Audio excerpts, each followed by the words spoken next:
Hello viewers, আসসালামু আলাইকুম। আজকে আমরা দেখব অটোক্যাডের লেআউট পেজের ব্যাকগ্রাউন্ড কালার কিভাবে চেঞ্জ করব। তো প্রথমে আমরা ওপি এন্টার দিয়ে অপশন সেটআপে যাব।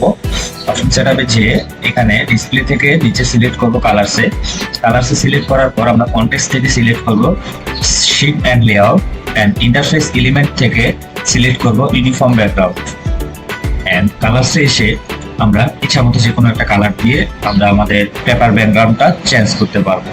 তো প্রথমে আমরা রেড দিয়ে দেখি যে আসলে আসতেছে কিনা।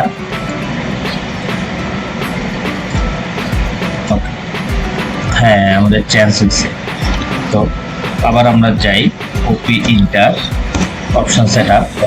অপশন সেটআপে যেয়ে ডিসপ্লে থেকে সিলেক্ট করব কালার সিলেক্ট করার পর কনটেক্সট থেকে শিট এন্ড লেআউট, শিট অথবা লেআউট, এবং ইন্টারফেস এলিমেন্ট থেকে সিলেক্ট করব ইউনিফর্ম ব্যাকগ্রাউন্ড এবং কালার সিলেক্ট করব।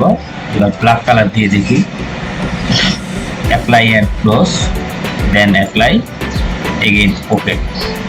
তো ভিউয়ার্স দেখতে পাচ্ছেন যে আমাদের লেআউট পেজের ব্যাকগ্রাউন্ড কালার চেঞ্জ হয়ে গেছে। Thank you, thanks for watching.